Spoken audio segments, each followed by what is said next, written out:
কাঁকড়া বেরিয়েছে, তাই আমি একটা জালতে আর বালতি নিয়ে চলে এসেছি কাঁকড়া ধরবো। তাই কাঁকড়া ধরছি আজকে। এই কাঁকড়া ধরে নিয়ে গিয়ে রান্না হবে। কতটা পাই তো বলতে পারছি না, সময় লাগবে। দুটোটা করে বেরোচ্ছে তো, খুব একটা বেশি বেরোয়নি। সবে এই কটা ধরেছি।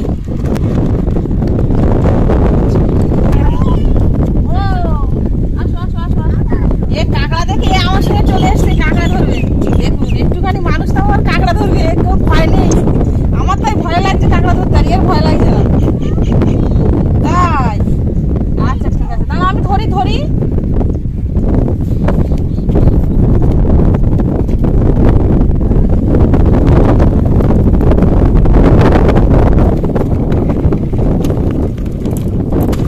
এত বড় জল কাটা তো দুটোটা করে হয়।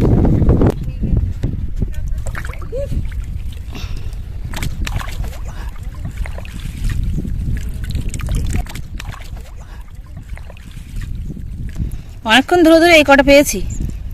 আর এই গনে দেখুন এরকম মোটা মোটা কাঁকড়া বেরিয়ে গেছে। এখন ওই জলে ভাসছে, তবে রৌদ্র উঠে গেছে তো দুটো একটা ভাসছে।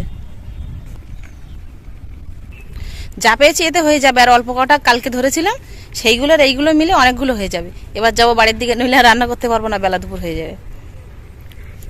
কাঁকড়া ধরে কেটে কুটে গুছিয়ে নিয়ে একেবারে রান্নাঘরে চলে এসেছি, রান্না করবো। আজকে কাঁকড়া দিয়ে আমি 3টে রেসিপি বানাবো। কুমড়ো পুঁই শাক আর কাঁকড়া দিয়ে রান্না করব, আর ভেন্ডি দিয়ে কাঁকড়ার টক বানাবো পুরানো তেঁতুল দিয়ে, আর কাঁকড়ার ভর্তা। তো প্লিজ বন্ধুরা আপনারা পুরো ভিডিওটা প্রথম থেকে শেষ পর্যন্ত দেখবেন, ভিডিওটা না কেটে। আশা করছি আপনাদের সকলেরই ভালো লাগবে। কাঁকড়া কেটে কুটে পরিষ্কার করে নিয়েছি। এই বড় বড় কাঁকড়াগুলো বেছে রেখে দিয়েছি। এইগুলো ভর্তা বানাবো, তাও আবার পুড়িয়ে। বেশ মেয়ে কাঁকড়ার, আর এই মেয়ে কাঁকড়ার কিন্তু ঘিনু হয় ভালো। আর বাদ বাকি কাঁকড়াগুলো কেটে পরিষ্কার করে নিয়েছি। আর নিয়েছি তেঁতুল গোলা জল, এই ভেন্ডি দিয়ে তেঁতুল জল দিয়ে টক বানাবো। আর নিয়েছি কুমড়ো পুঁই শাক আর আলু। এই কুমড়ো পুঁই শাক দিয়ে কাঁকড়ার ঘন্ট বানাবো। উনুন ধরে কড়া বসিয়ে দিয়ে প্রথমেই আগে কাঁকড়াটা ভেজে নেব। গরম কড়ায় সর্ষের তেল দিয়ে কাঁকড়াগুলো ভেজে নেব। কাঁকড়া দিয়ে দেবো, লবণ, হলুদ গুঁড়ো, এরকম লাল করে ভেজে নিয়ে তুলে নেব।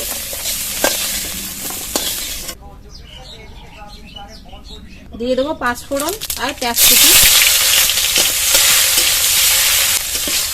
পেঁয়াজটা এরকম হালকা একটু ভাজা ভাজা হয়ে আসলে এর মধ্যে প্রথমে পুঁই শাকগুলো দিয়ে দেবো আর আলু।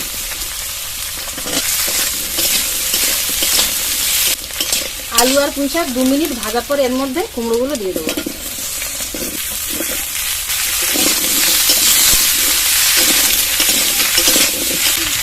হলুদ গুঁড়ো, লবণ,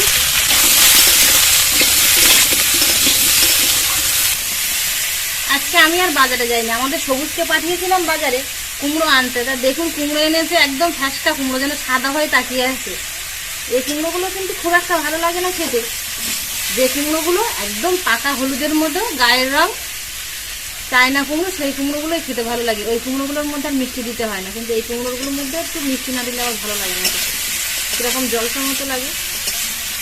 ও ছেলে মানুষ, ও আর বাজার করতে পারে, যাই এনেছে এখন তাই ভালো। লো আছে চাপা দিয়ে দিয়ে কুমড়োটা কষাবো। কম আছে চাপা দিয়ে দিয়ে কষালে দেখুন আস্তে আস্তে কুমড়ো থেকে কিন্তু এরকম জল বেরোবে। এর মধ্যে একেবারে ভেজে রাখা কাঁকড়া দিয়ে দেবো।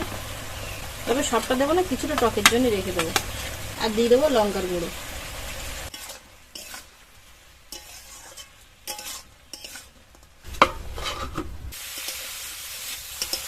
কুমড়ো আর আলু কষিয়ে নিয়েছি, দেখুন কড়া থেকে এই যে ছেড়ে যাচ্ছে, কিন্তু লেগে যাচ্ছে না। আর কুমড়োটা দেখুন এরকম সেদ্ধ হয়ে গেছে, আর আলুটাও দেখুন কষাতে কষাতে একদম মানে সেদ্ধ হয়ে গেছে। এর মধ্যে বেশি জল দেবো না, অল্প জল দেবো, একটু রসা রসা থাকবে এরকম জল দেবো।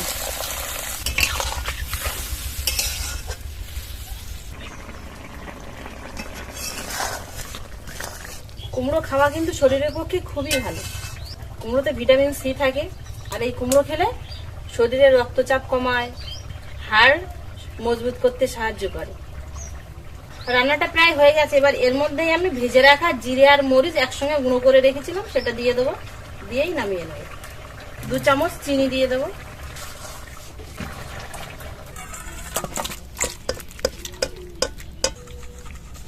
টক রান্নার জন্য কড়াই সর্ষের তেল দিয়ে দেবো। ভেন্ডি দিয়ে দেবো, ভেন্ডিগুলোকে ভেজে নেবো। লবণ, হলুদ গুঁড়ো, অল্প একটু জল দিয়ে চাপা দিয়ে সেদ্ধ করে নেব।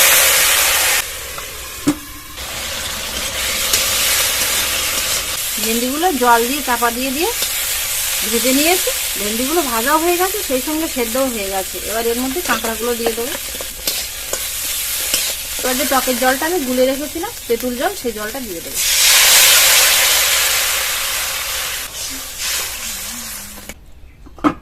এই ছোট কাঁকড়ার ঝালও ভালো লাগে, সেই সঙ্গে ভর্তাও ভালো লাগে। কিন্তু একবার আমার মতো এইভাবে টক বানিয়ে খেয়ে দেখবেন, টকটাও কিন্তু খুবই ভালো লাগে কাঁকড়ার।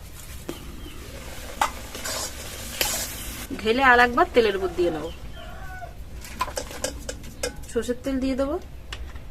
ভর্তার জন্য 3টে শুকনো লঙ্কা ভেজে নেব।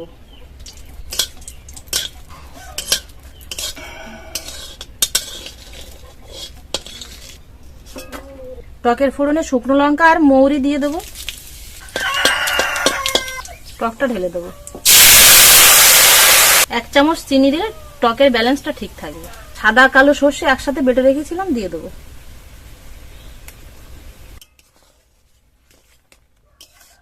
টকের কিন্তু ঝোলটা খুব বেশি রাখবো না, এরকম হালকা একটু গায়ে গায়ে থাকবে, নামিয়ে নেবো।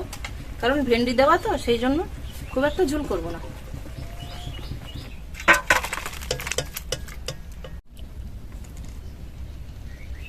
ভর্তা বানানোর জন্য কাঁকড়াগুলো পুড়িয়ে নেব। কাঁকড়াগুলো খোলা সমেত রেখেছি, তাহলে পোড়াতে সুবিধে হবে।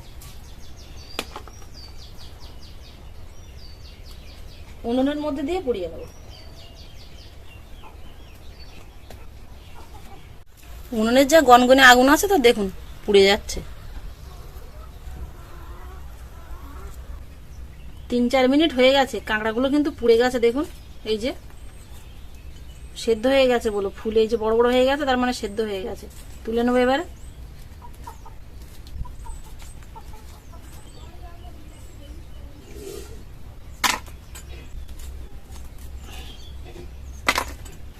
পরিষ্কার জল দিয়ে 2-3 বার ধুয়ে নিয়ে খোলা থেকে কাঁকড়াগুলো আলাদা করে নেব।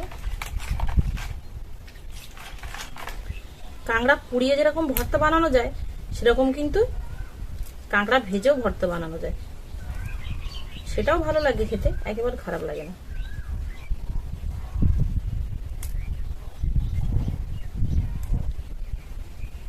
এরকম পরিষ্কার করে ছাড়িয়ে নেব।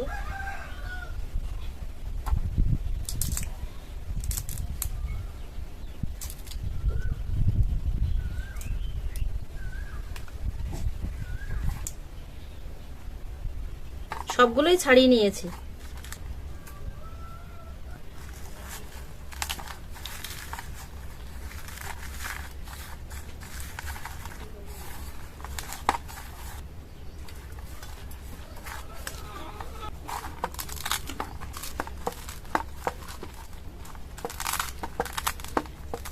কাঁকড়ার ঘিন হয়েছে দেখুন, পুরো হলুদ হয়ে যাচ্ছে।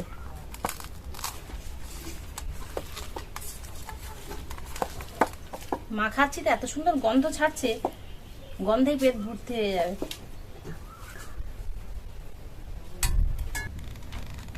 পরপর দেখুন 3টে রান্না করে এইভাবে পাত্রে সাজিয়ে নিয়েছি।